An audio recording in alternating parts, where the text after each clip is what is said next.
What is going on, guys? How y'all doing this Sunday evening? This is the Club of the Man 1993, and we are here live for my live review of last night's edition of WWE's Extreme Rules 2022. Took place again last night, October 8th, 2022, at the Wells Fargo Center in Philadelphia, Pennsylvania. Every time I say Wells Fargo, I always think of the Music Man, because I was in that musical when I was in 6th grade. So I can't. Every time I say that, I just want to go, oh, the Wells Fargo wagon, but that's of course not quite the case, of course, as usual. But yes, we're going to talk about Extreme Rules 2022, a 6-match card that I had pretty strong expectations for the show. And I came out of the show not feeling too disappointed. I felt for the most part, I got out of all the matches what I wanted. I did have one problem, though, with one match, which, of course, we will talk about that when we get to it. Of course, the big, story going into this show, which ended up not impacting a match like I predicted in my predictions yesterday, didn't happen. But I think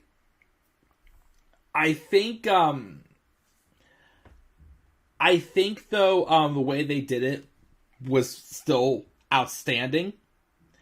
And the way this certain match went in the end, I think, was even better than I even thought of it.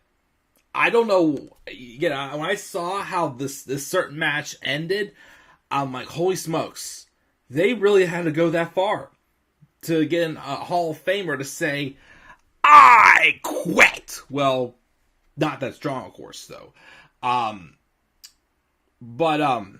Yeah, I feel like for the most part, there's one match that was good. The results, though, of it, I have a little bit of a problem with. But we are going to talk about it, though. As, again, I like how there were 6 matches. They all had their own unique stipulation. And I think for the most part, everything went well. Extreme Rules was not standard rules like it's been the past couple of years. Standard rules, especially 2018's Extreme Rules, the one that I went to and attended live. Yeah, that was a very standard rules show. And the Extreme Rules match on that show sucked. I mean, it really sucked. The one on this one, because it was a women's Extreme Rules match, of course, was better, but it was only going to be as good as somewhat it could be. But of course, that's not the match I'm going to say. I wasn't thrilled with the results. Well, not that I hated the results, but I'm like, this is a mistake. But we'll get to it. We'll talk about it. Of course, we will talk about the big reveal, as we figured out finally. Of course, even though we knew it was coming, although we had some doubts. I saw something on Twitter before the show that did worry me a little bit. But it ended up working out, and it was phenomenal. Run. Of course, if I had closer access to a light switch, I would have definitely, got a little more fancier, as I like to do sometimes. But yeah. So we'll roll in, we'll talk about Extreme Rules 2022, all the other fun stuff to come, and everything else happening. And then maybe I'll do some fun stuff tonight afterwards. I don't know. It's 7 o'clock already on a Sunday night before work, so I can only do so much. As I try to get my, get off my Sunday gloom as I usually have on Sundays before work. But, in the week, just another step closer to great things, I guess. Who knows? But anyways, let's roll in. And first, let's check the live chat and see who we've got here. We've got Mark. What's up, Mark? I'm doing good myself. He said it was good to see Bray back. We, of course, will talk about that big return at the end. What was up with that smile after the SmackDown Women's title match? We will talk about that when we get there. We got Tyler. Mark said Bianca was impressive. I will give her credit. She was impressive for sure in that match. I think Tyler gave it a 7 out of 10 because of Bray's right. He put 7 out of 1. I think he meant to say 7 out of 10. That Fight Pit match was cool. Yes. Of course. Tyler wants Becky and Charlotte to come back. He wants Ronda Rousey fired. I'm pretty sure he was not happy about that SmackDown Women's title match. And Logan Paul. Yes, get Logan Paul's ass out of here. Of course, next up, we got WWE's Crown Jewel. That, of course, I was like, okay, maybe since Clash of the Castle was an overseas show and it did pretty good, maybe Crown Jewel will actually be good. First match we get announced was Roman Reigns and Logan Paul for the Universal title. Yeah, so now I'm back to calling it Crown Jewel. So I don't know if I'll actually watch it or not. Who knows? And of course, since he called it, about Bray coming back, and you mean Crown shit. Oh, gosh. Well, after that, though, we will have Survivor Series, though, which, of course, is going to be War Games. Although, now for the women, not sure if I'm quite as excited about the women's War Games match. And, of course, I will explain why when we get to it. But let's roll in, and let's talk about WWE's Extreme Rules 2022. As we will also, of course, discuss at some point in the stream who, in fact, was the White Rabbit. It's Wabbit season. Wabbit season! But, Elmer Fudd decided to join the stream. Alright, let's roll in and talk about this show. So the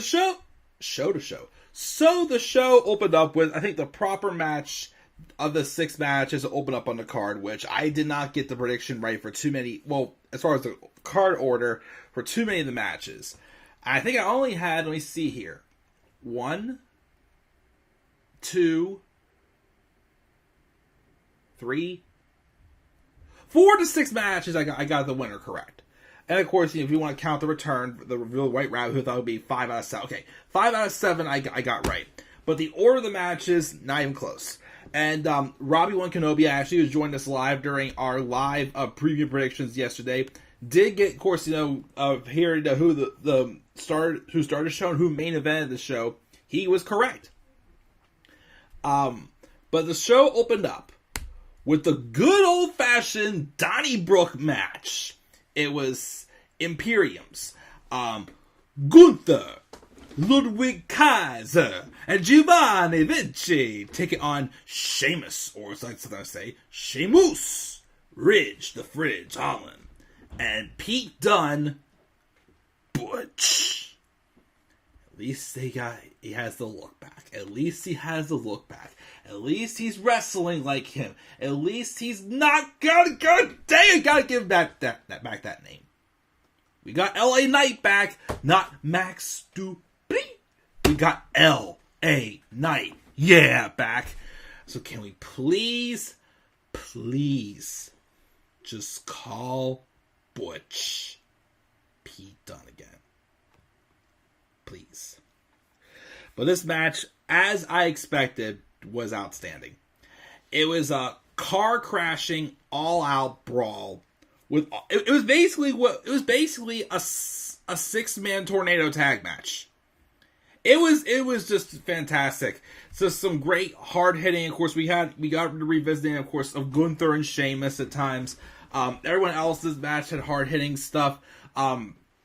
I don't think they ever went through with it, but I did like they teased doing, I think they call that finisher that Vinci and Kaiser do, that I think it's called the Imperium Bomb, I think, where I think Vinci, of course, as I like to say, Buzz Lightyear. I don't know what it is. I just think Giovanni Vinci makes me think of Buzz Lightyear. Even, of course, when he was Fabian Eichner. I don't know what it is.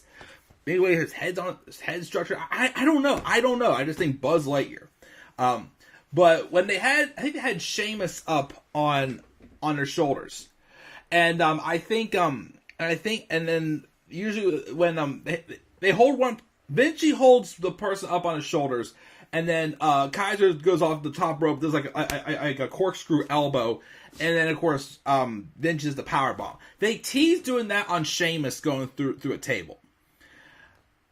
The best part though was, even though that didn't happen, we got something even crazier.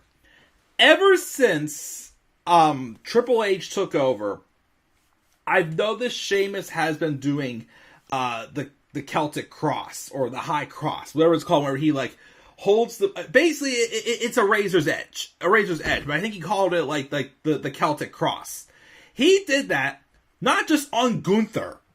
He threw Gunther with a Celtic Cross to a table.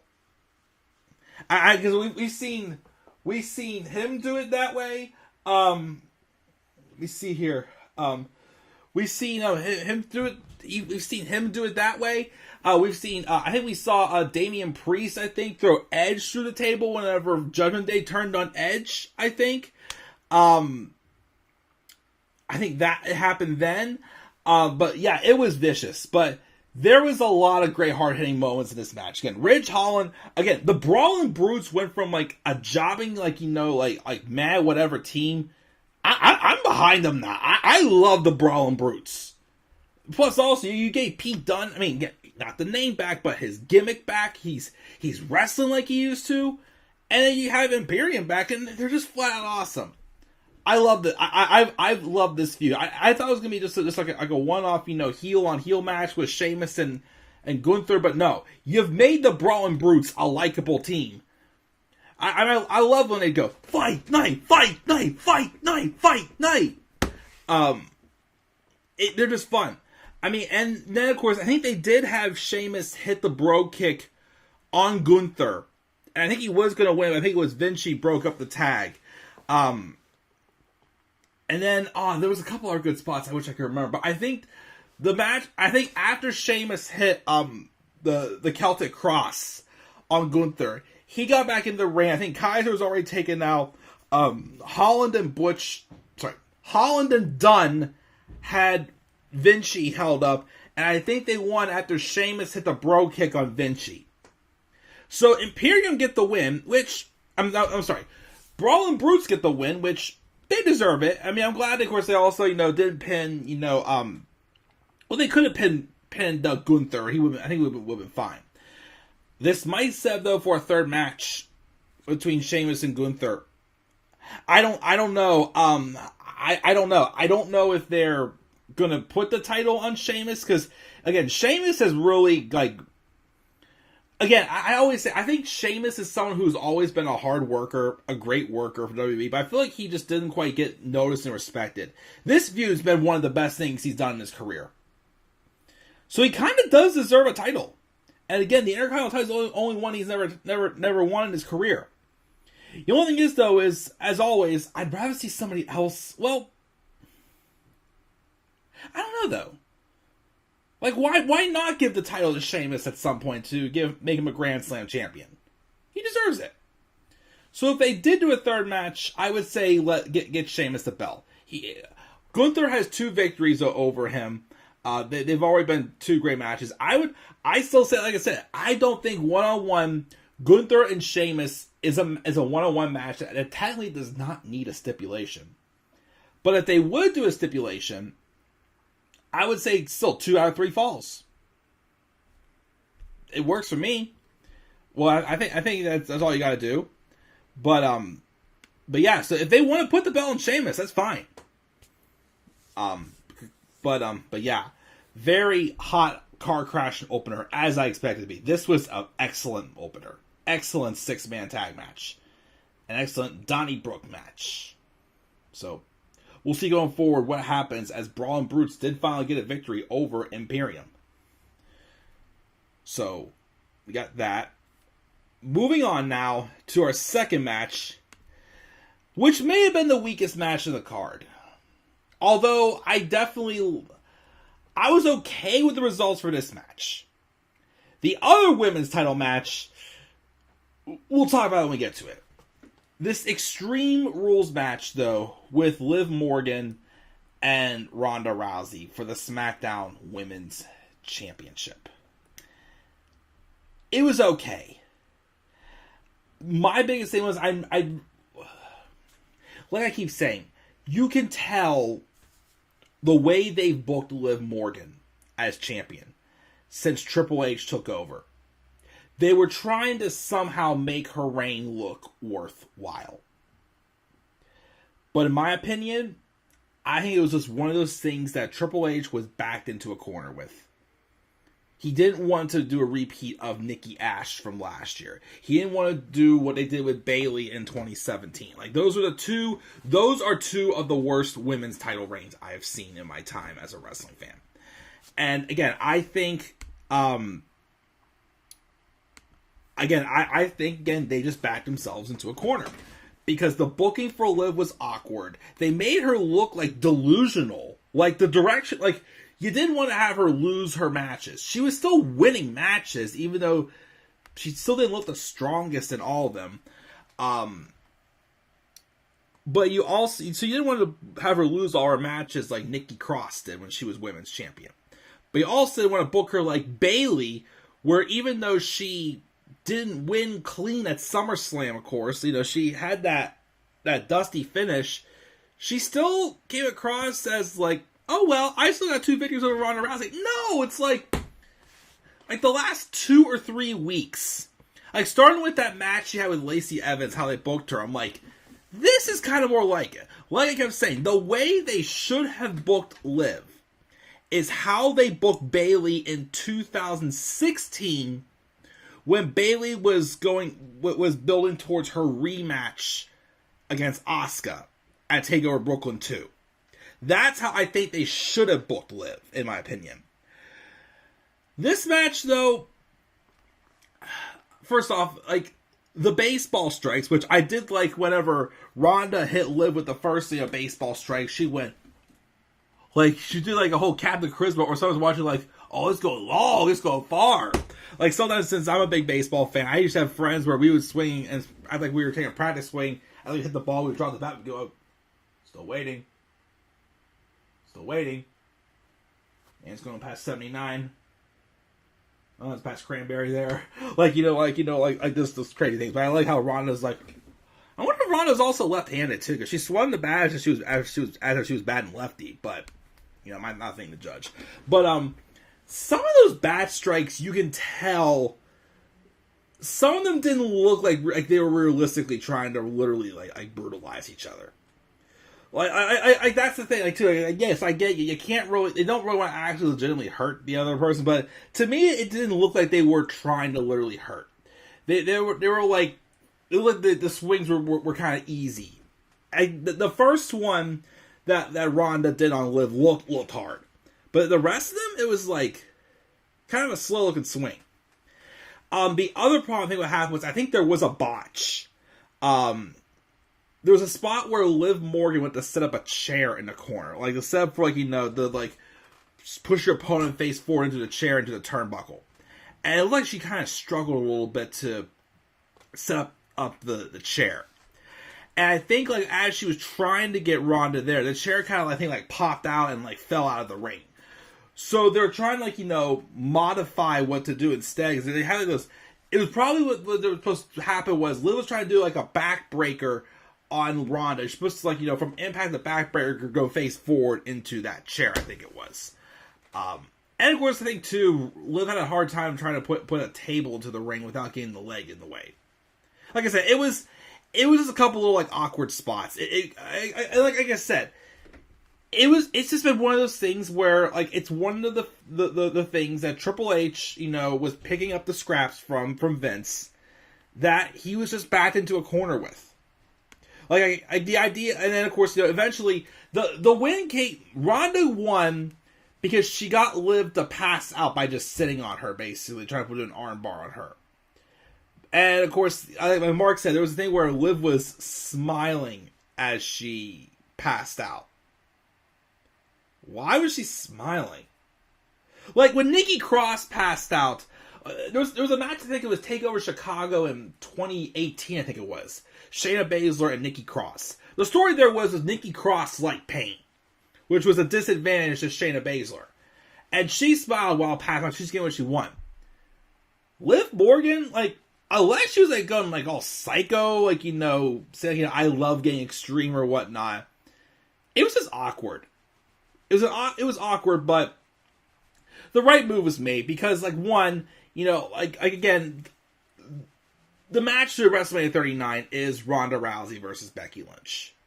Even though one, I don't think that feud needs a belt and it needs a title involved. I don't. That's, to me, just a match we never got. So, it doesn't really need a title. But I also, again, think you had to get the belt off Liv and kind of, like, start from scratch with her. What direction they're going to go with her, I don't know. People, of course, are teasing her going, a little crazy. Which they may go that route. I don't know, though. But I think you had to take the belt off of her and just do like a reset on her. Because like I said, the booking, again, first off, let's look at the facts about Liv. She was losing a lot, yet you were headlining her like she was some big star. Which she's like, well, don't get me wrong, I like Liv. But like, there was one point, I think a cameo for her was like $555? For Liv Morgan, who loses a lot? And then her cash in, they could have built her up a little bit more before she cashed in. And the fact she cashed in on Ronda was a little not too believable. And it only succeeded because Ronda got wounded in that match against Natalya. Well, kayfabe-wise with that knee injury. So, like I said, it was just a weird spot for Liv to be in. And you could tell they were trying not to make her run look like it was a waste of time. But it wasn't the cleanest booked run either. But Ronda's a champion. She, of course, was like not showing Liv any respect. Like even though Ronda's been like like treated like a baby face with how over she's been since SummerSlam, she still I think was trying to be a clear on heel. Which Ronda needs to be a heel. I'm sorry, Ronda is at her best as a heel.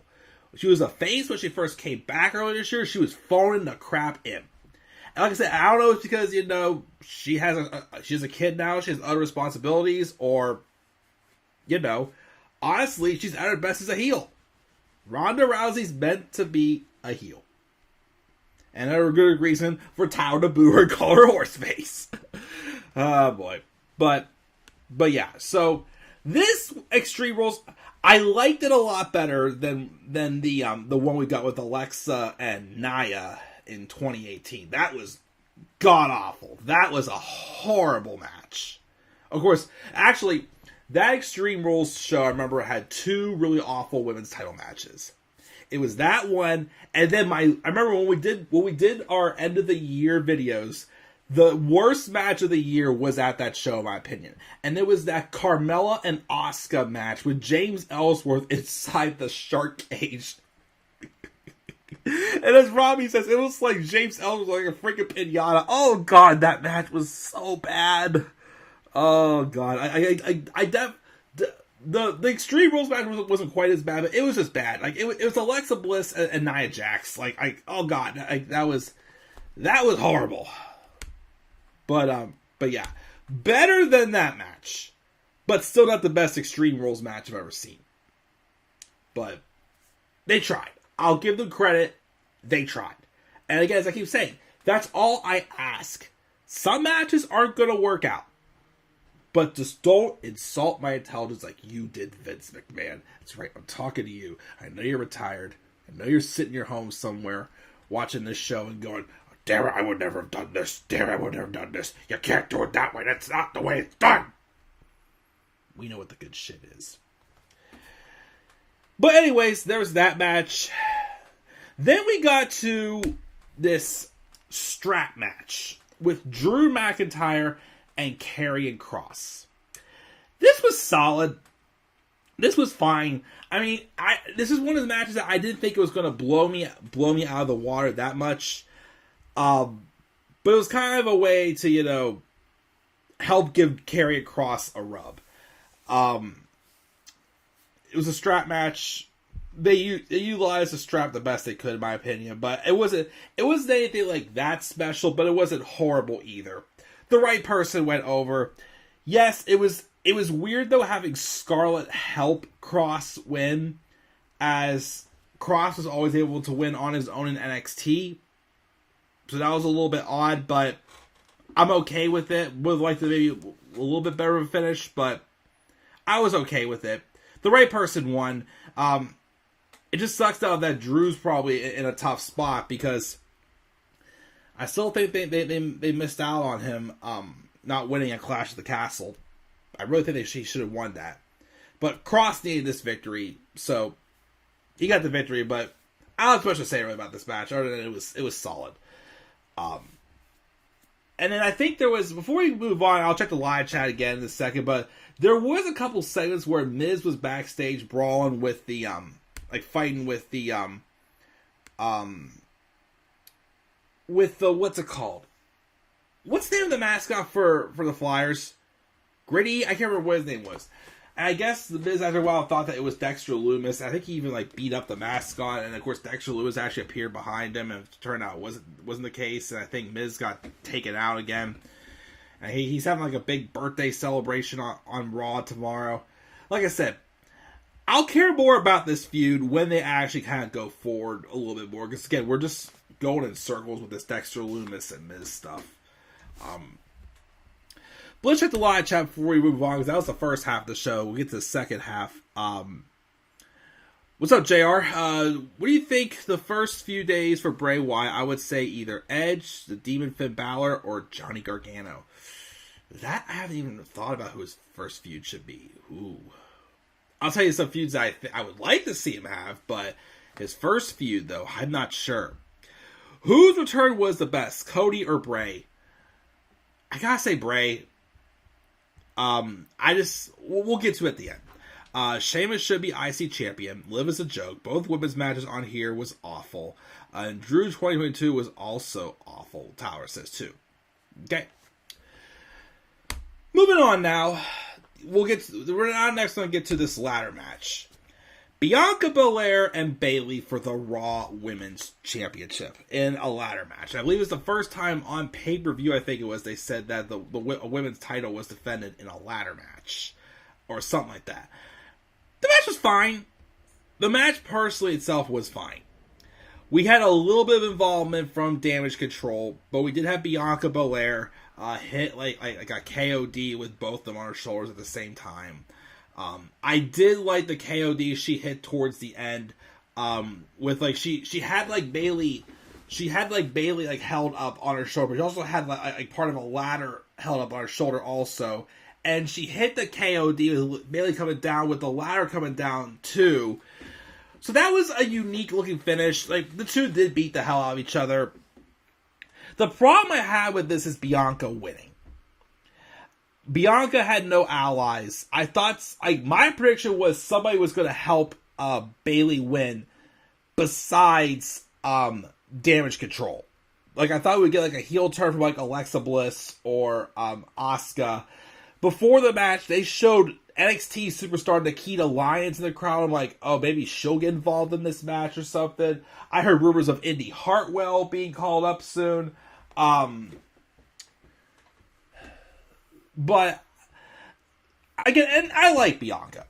Don't get me wrong, Bianca is someone I feel like she's gotten a lot more spotlight than she got in NXT. She's awesome. I love her. This, though, is Bayley's moment. I mean, Bayley's already had moments, but I think she needed this. Because now that she's lost, and Damage Control has lost a lot lately since winning the women's tag titles, then what's the point of Damage Control? What was the point? What was the point of forming them to begin with? And now it's they've lost. They're not, that dominating faction they felt at the beginning. When they took out Becky Lynch. They brawled, with Asuka and Alexa backstage throughout the builds to their feud. They did. To me, they felt like a female stable of the Undisputed Era. And that's why I kept saying for months, it's like, well, for 2 months, however long they've been a thing, this feels like a War Games match. So to make it even more exciting for War Games, to make it set up even more for War Games, Bayley should have won here. I really think Bayley should have won this match.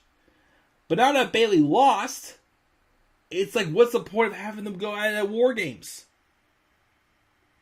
You know, they don't feel like they're like a dominating unit anymore. Like, this is the biggest problem I had on this show, was this. Like, again, the match itself was fine, but the results, I'm just like, I think you missed the spot right here. Because now, I don't know who's going to be in the Women's War Games match, or what the point of the War Games match really is.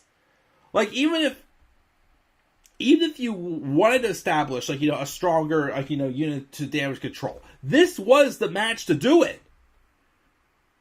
Again, now it's like what are you gonna do now?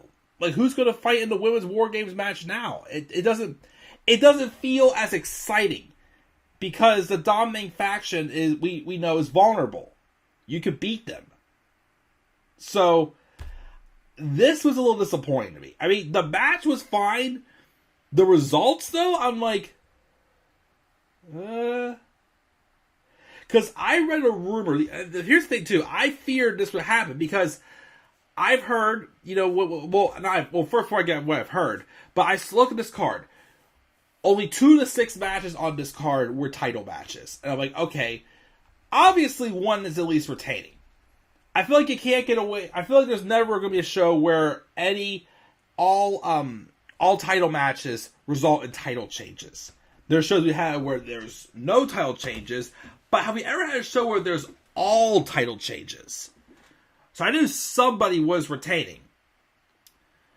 But I still felt the route was for both titles to change on the show, but it didn't happen. And I feel like that this was a big mistake. Because like I said, now, like, damage control does not feel like they don't feel as dominating as they should. You know, like, because again, they've lost a lot. So like I said, I'm a little disappointed with this. Because again, I've heard also, before we get to what I've heard rumors that Bianca's going to hold the title till WrestleMania and drop it to Charlotte? Why? Like, at least give it to someone new. Like, Bayley would have been fine. Or, heck, why not Rhea Ripley? She was supposed to get a title match at Money in the Bank before she got hurt. And honestly, she's the best thing going in the Judgment Day. We'll talk about them in a second. I mean, the whole unit itself is even stronger after this show. But Rhea Ripley especially is killing it. So if there's anybody who should get that title, it should be her. And just to have Bianca hold... I mean, yes, if you want to do a Bianca and Charlotte feud, fine. But to have her drop it to Charlotte at WrestleMania? I'm not a fan of that. I'm not a fan of that. Like, give it to, like, Rhea. Again, like, she's on fire right now in the women's in the Judgment Day. I was gonna say again, I think she has been the most consistently strongest thing of the Judgment Day since the Judgment Day formed. That's what I think. So give it to Rhea instead. If not Bayley, give it to Rhea. That's who should have it. So yeah, we'll see what happens now with the War Games match. Because I don't know where they're going to go from here. Because, again, I just think Bayley losing was a mistake on this one. Okay. So that was, of course, like one of my only little rants I had about this show. Now let's talk about, in my opinion, I predicted this match to be the main event. The main event was good. The Fight Pit match was good. This, though, I think should have been the main event. This, in my opinion, was the best match of the show. And it's this match with Edge and Finn Balor in an I Quit match. And this was one of the matches I was the most interested in going to the show. First off, it's cool because a couple years ago, there was a stream that, well, I wasn't able to do it with them, but my friends Daniel Gaiza and Rod-1 Kenobi did a stream called One More Match. If anybody who was retired at the time could have one more match, who would it be against? And I think for Edge, I picked Finn Balor, which of course we did get right here. Finn Balor was the one who joined the group when they kicked out Edge from the Judgment Day. So when they announced this match, like, awesome. Then, like, I quit. I'm like, whoa. So if Vince McMahon was still around, Finn probably would have said I quit after all the spears he took, like, towards the end of the match. This match went, I think, 30 minutes, I think it was. The first 15, 20 was like a standard, like, you know, beating the crap out of each other, trying to get each other to quit match. You know, they were into the crowd, you know, they were slamming each other's heads, like, off of, like, you know, ceiling, you know, panels, off of railings, using chairs, and, you know, other sorts of things. It was like the typical, you know, brawl around the arena type match. When they got back from brawling around the arena, though, this is where this match got really, really good. Because more weapons got involved. And then, I think there was a point where I think Edge had Finn Balor in his execution, or education, or whatever he calls his submission maneuver. And that's when the Judgment Day finally came out, which at the time we thought it was just Damian Priest and Dominic Mysterio came out. Because Finn was going, I, getting ready, basically, who's getting ready to, you know, give in and quit. But then Damian Priest and Dominic came out, and, well, it was more so Priest that was doing, like, the physical work at the point. And Priest sprawled with Edge. But then, of course, Finn Balor was able to turn around. And then, though, whenever Edge kind of got momentum back again, when he thought, okay, Edge turning around, he's going to get Finn to quit. Then in comes Rhea Ripley. And she handcuffed Edge to the ropes. And then they grabbed a kendo stick, and Finn Balor just like cracking home run after home run, whooping the crap out of Edge on the ropes. Not as brutal as when, like, Seth Rollins whipped Dominic Mysterio when he was tied up to the ropes in front of Rey. But it was still, it looked like Edge was going to give in, maybe. But then, of course, that's when Rey Mysterio came out trying to save Edge from the Judgment Day. But that didn't quite work. And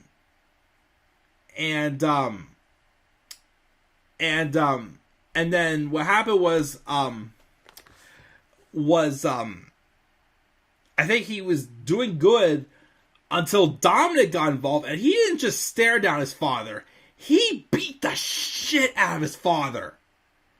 And I gotta give him credit. Dominic, again, I've said this for the longest time, Dominic is a great wrestler. He needed a personality so bad. And, like, the douchebag type heel he's been since he turned heel last month at Clash of the Castle, he's been so much better. Like, he feels like a legitimate threat. He pounced the crap out of his old father. And then, of course, after all this, and of course, Rhea Ripley get involved, because Rhea had the key on her. Beth Phoenix appears out of the crowd, comes in, and she takes a kendo stick. She starts whooping the crap out of Finn. She whooped the crap out of Damian Priest. And, of course, there comes Big Boy Dom trying to, get involved. But when Beth goes to get whoop, he's like, no. She's like, don't think I won't, Dom. And then Rhea Ripley gets in, and her and Beth brawl. And then she's able, for the time being, to get Rhea out of the ring. And then Beth was able to get the key. She unlocked Edge from the cuffs. Rey's out and done until after the match, of course. And then Edge was free, and then he just went to town. Now, of course, Edge did get the upper hand for a moment, But then Edge hit like 3 or 4 spears on Finn in a row. And this is when I'm like, okay, he's going to overcome the Judgment Day here. Even though I'm like, I didn't want to see that. I said my predictions. I was pulling for a Finn victory. I wanted the upset. I really wanted the upset. Because if the rumors are true that they're going to push Finn like a main eventer again, this was the right time to start it right here. And not a strong loss and defeat. No. He had to make a big statement here. And then I think he had hit the 3 or 4 spears. Then Edge tells Beth to give him a chair. So she slides the chair, and at first she's thinking concerto. But then he did his thing where he started doing it when he feuded with Roman one-on-one last year. Or before WrestleMania 37. Where he like stomps off like that bottom piece of the chair. And like he does like a crossface to put it in his mouth. He did that actually earlier to Finn on the pre-show announce table while they're brawling the crowd with a hockey stick. Actually, he pulled out of the Flyers locker room, I think it was, and it looked like he was doomed there. But then I think what happened was someone broke it up. I think Priest got back in and broke it up. And I think Beth tried to get back in again to stop them. But then Rhea Ripley came behind, BAM! Hit Beth from behind, knocked her out cold.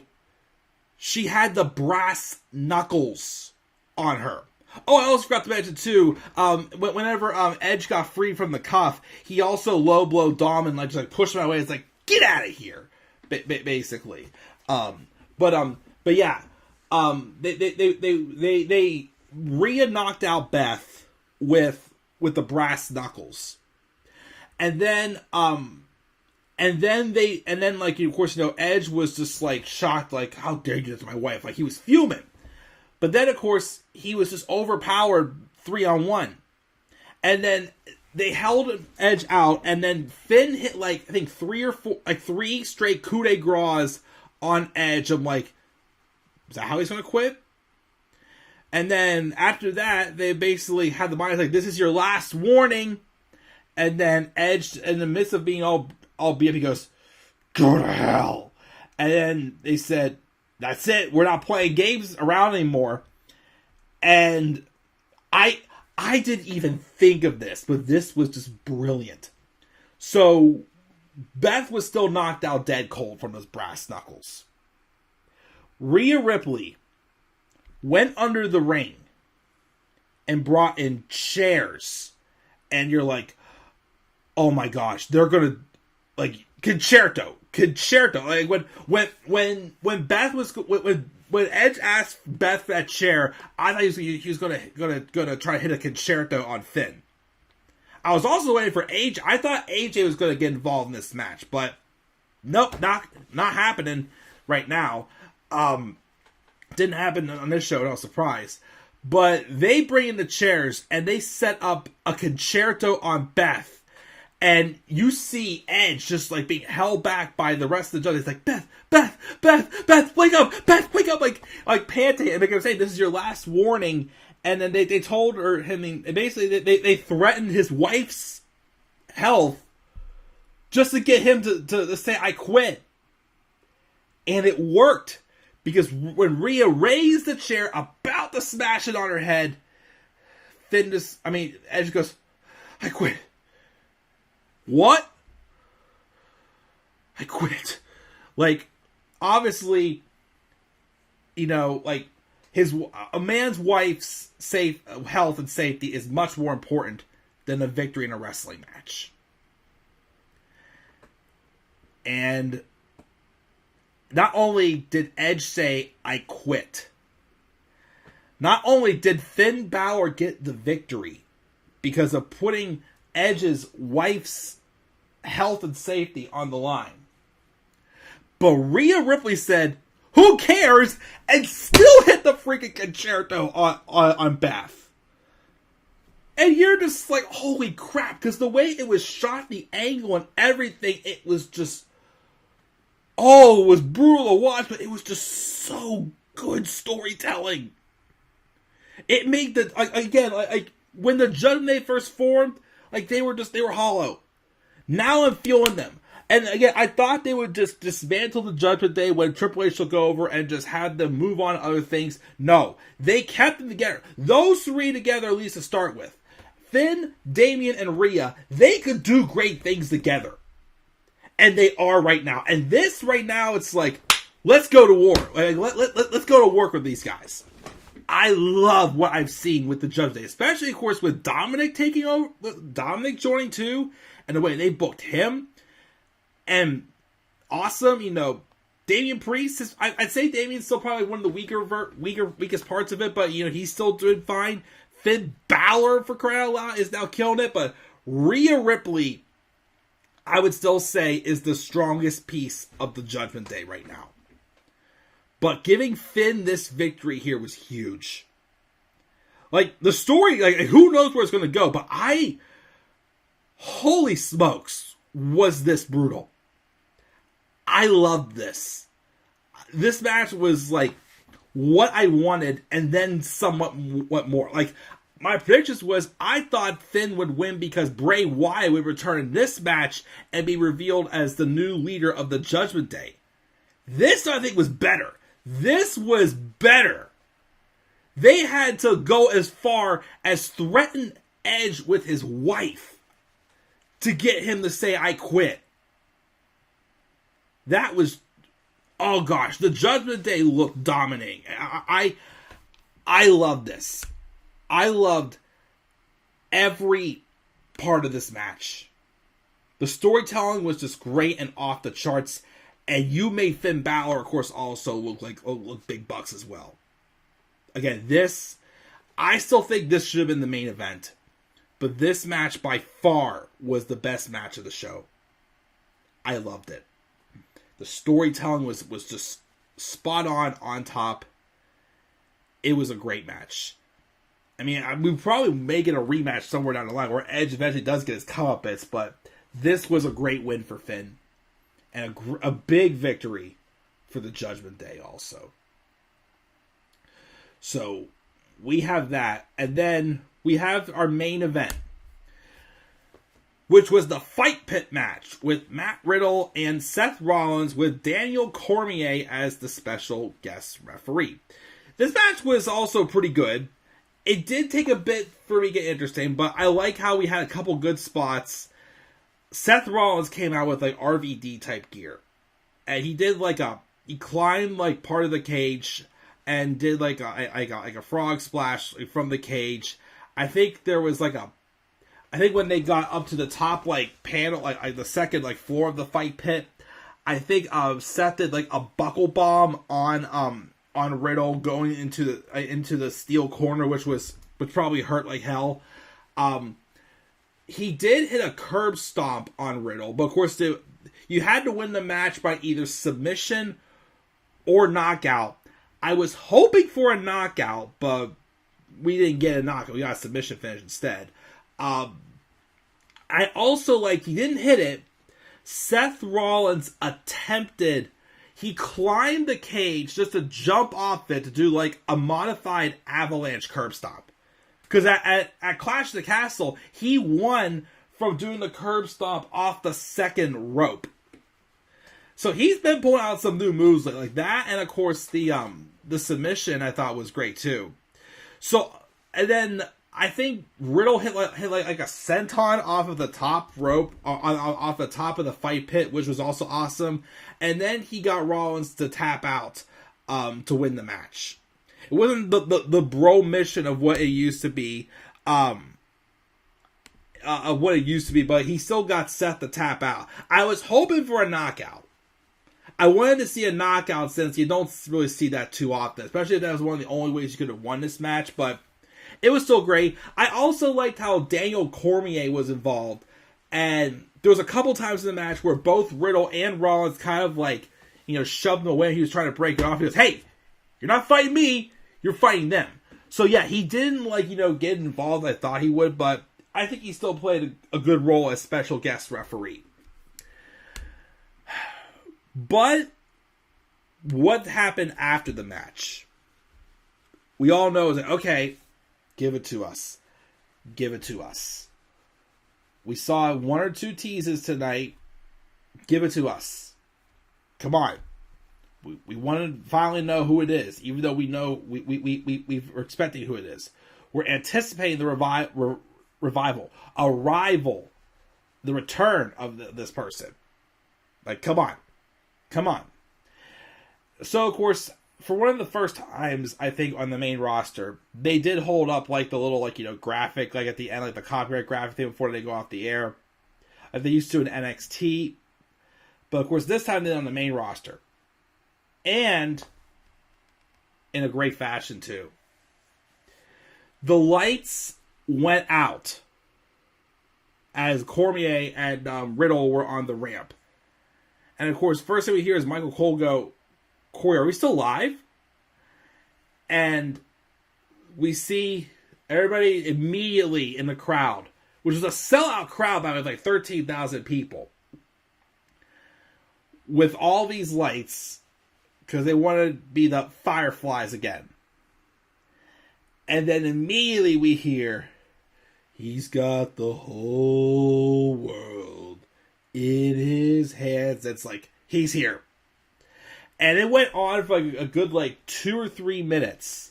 But then eventually they start showing like different, like, like they were like zooming in on different like parts of the arena. And you see the pig, you see Mercy the Buzzard, you see Rambling Rabbit, I can't remember, Husky the Pig or whatever it was called. You see all different things around the arena. You then even see someone dressed up as the Fiend in the arena. And then you cut to a shot of the of like a mask, which some people were saying was supposed to be like a burned up mask of the Fiend mask. And then Michael Cole and Corey Graves like, oh my gosh, they get up and run out. And then they cut to this panning of the destroyed Firefly Funhouse with its song like all like warped up. But I thought, is he gonna come out in the Funhouse? He didn't come out there. It's just it was just kind of like a throwback thing. He's got the whole world in his hands. Like we started off with whenever he feuded with John Cena in 2014. And then, of course, the Firefly Funhouse, which was destroyed because, obviously, Randy Orton destroyed that. And then we get this shot we get this door that I couldn't tell if it was on the stage or in the ring. I think it was in the ring, but I wasn't 100% sure. The door opens. The lights go out. It's a big blue light came out. And then we see a lantern. And then we see a hand. And before all this, we seen something with some guy in a mask. And it was like saying some warped stuff as well. It was warped by the videos. And then the guy in the mask is standing there holding the lantern. The mask is there. Everybody's going, holy shit, holy shit. Like, you felt there was more than 13,000 people in that arena. And then the man reaches, grabs the mask, takes it off, and the crowd went bonkers because, yes, ladies and gentlemen, it was Bray Wyatt. The Eater of Worlds has returned to WWE, and Vince McMahon is nowhere in sight to be laying his hands and ruining his amazing material once again. He takes it off, which looks like a little bit like a nose ring down here, too. A lot of people seem to be, they come back with nose rings lately. And you don't hear my guess. He did say, I'm here. And then he blew out his lantern, and that's how the show ends. What a awesome return, though. This was something completely different.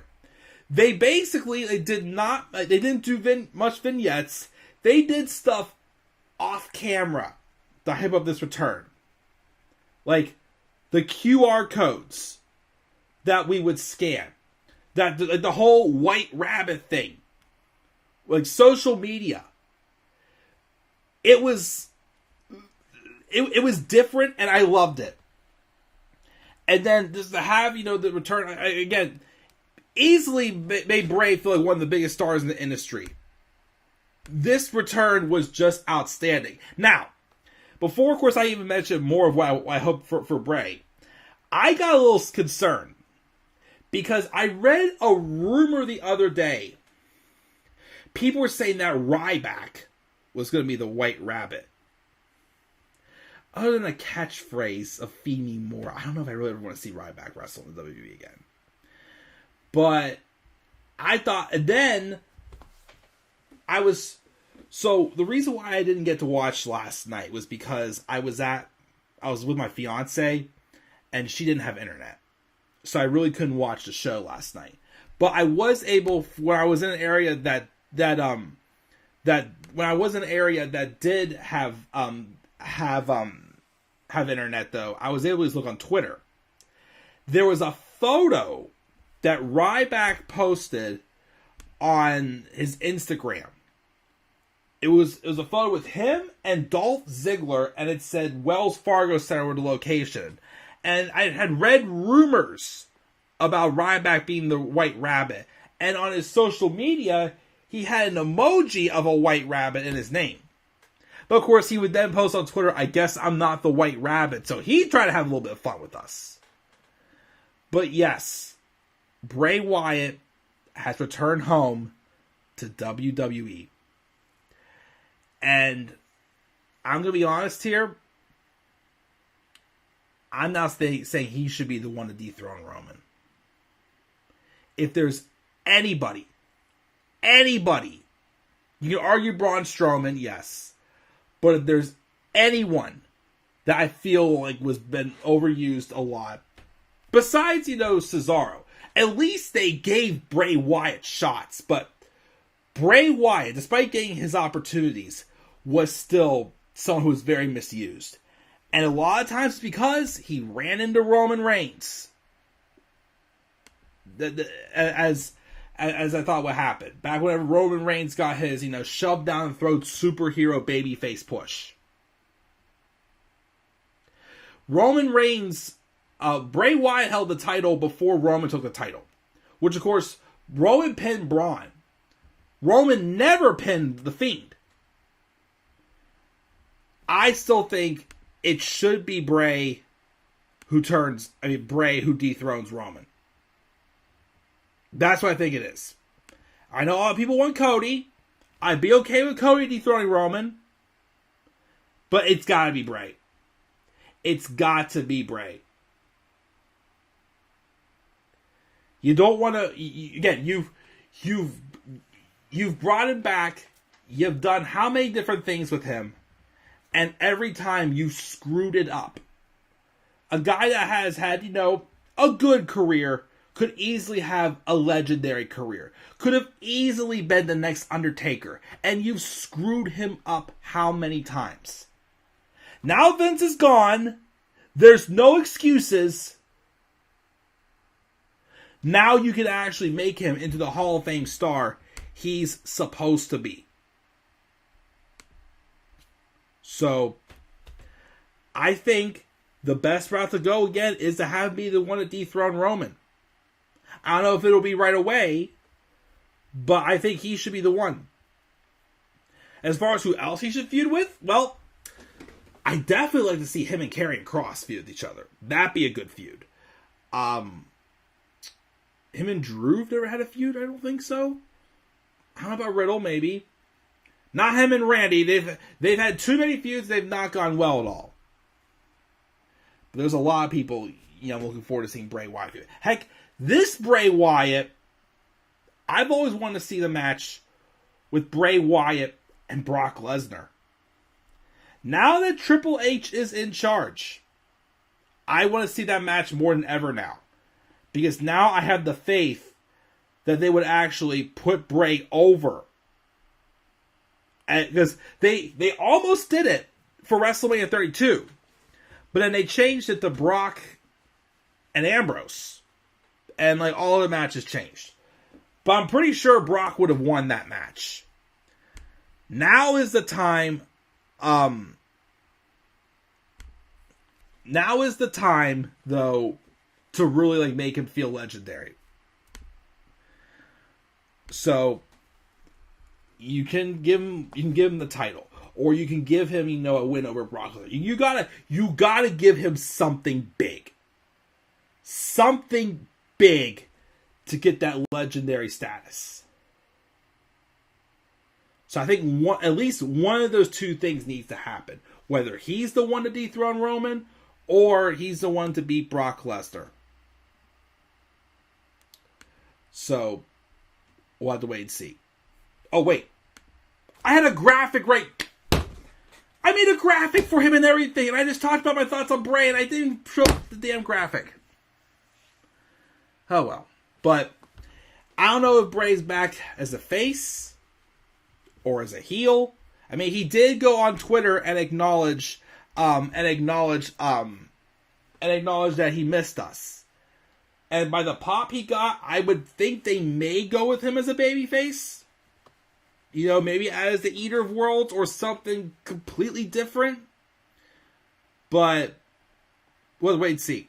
Because there's also rumors, because he still has the name Wyatt 6. And some people are saying he's going to be starting up a stable. That had room to have, which is why people are saying stuff that Liv Morgan's teasing being a psycho, because she could be part of it. Some say maybe they'll put Alexa Bliss back in it. Some said that, Dexter Lumis could be a part of it. Or Joe Gacy from NXT.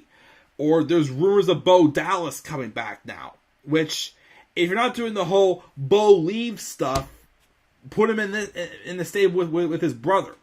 Because they are brothers in real life. So that could be interesting. Because again, when I said Wyatt, when he went months ago, when you still thought he'd be going to AEW at some point, and he changed his name to Wyatt 6, you thought he was going to be in the Dark Order. But not the case. Not the case. He's here. He's back home in WWE. And things should be right this time. I hope things will be right this time. We'll have to wait and see, though. But guys, though, that's my review of Extreme Rules. I gave the B+.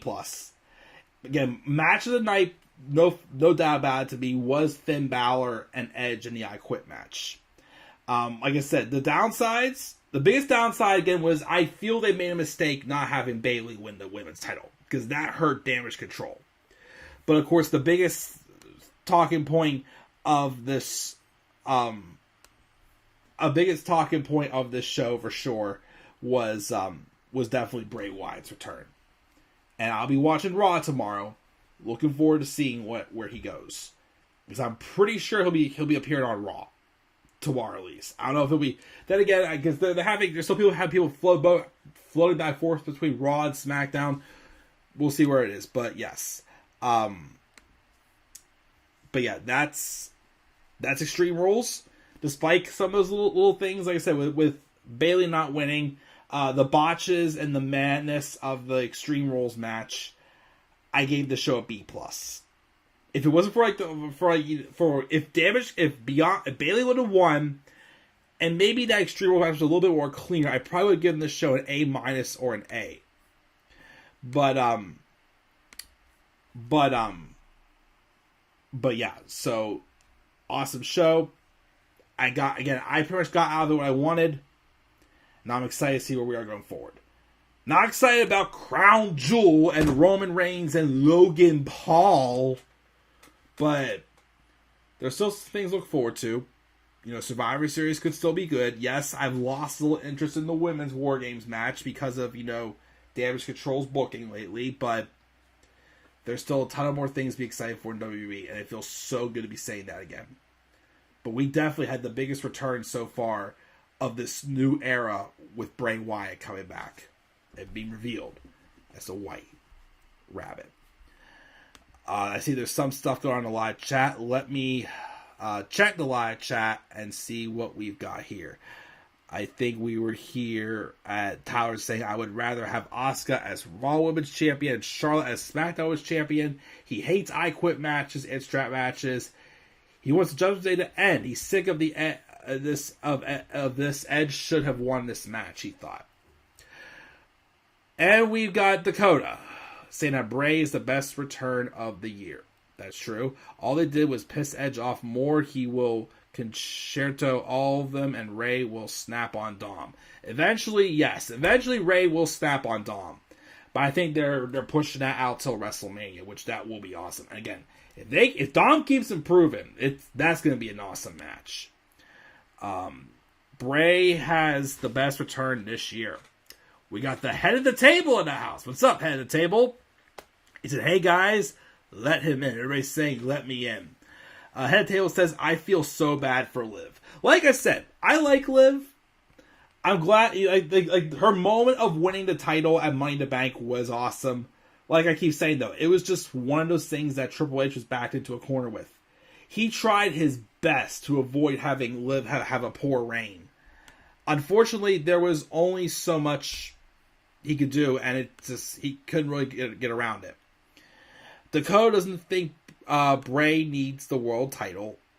He may not, but he still could get it. We'll see. Ryback is a Goldberg ripoff. We all know that. Liv sucks and fuck Horseface, as he says. Again, we all know how much Tyler loves Horseface. Dakota says Liv should have retained and Bayley should have won. Could have seen that. Bray doesn't need the world title. Liv Morgan go turn heel, which if that's what they're teasing, they maybe go that direction. Even though I still think she could have been a big baby face, but Head of the table wants Cody. Dakota thinks that Rollins will dethrone Roman or Cody.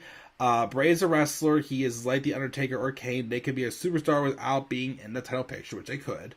Head of the table says Cody Rhodes versus Bray Wyatt. That'd be different. AJ, Bray, and Seth should beat Roman for the world title, which would be good choices. Head of the table is a big fan of Liv. Awesome. I feel Redbeard will come back and be in it. I've heard rumors of Eric Rowan being in this rumored stable as well, too, so he could. He never wanted to go to... Oh, okay, I'm not really in the mood to talk about AEW's drama right now, guys. No offense. But, yeah, I don't want to talk about that AEW drama right now, guys. I'm sorry. I'm just done talking about this. I'm done getting involved in this whole W versus AEW thing. So, sorry. I'm not going to get into that. I think I'm going to wrap it here, guys. About an hour and 10 minutes. I'd say we were over the stream. Woo! Long stream. Talked a little longer than I thought we would, but it was still a great show. And like I said, Raw tomorrow. Looking forward to it. We'll see what happens, of course. And what Bray Wyatt does, as he was revealed to be the White Wabbit season. Duck season. But okay, we all know that. But yeah, so that's going to cut it here, guys. Again, I'll try to go live on Tuesday night when I get home from work to review Raw, because I can't review Raw on Monday nights because I gotta get up for work the next day, and Raw ends at 11 o'clock. I'll try to do it Tuesday, but can't guarantee I can get the Tuesday, so we'll have to wait and see. But guys, thank you for joining me live as always. That's my review of WWE's Extreme Rules 2022. Gave it a B+. What are your guys' thoughts on Extreme Rules 2022? And of course, the return of Bray Wyatt. Make sure to leave your guys' thoughts down in the comments section below. Be sure as always to slap a like on the video. Subscribe, more content on my channel. Follow me on Twitter as well, at DemandAirboy93. I'm checking out, guys. I'll catch you all later. Have a great rest of your night. Hope you guys enjoyed Extreme Rules as much as I did. Peace out, everybody.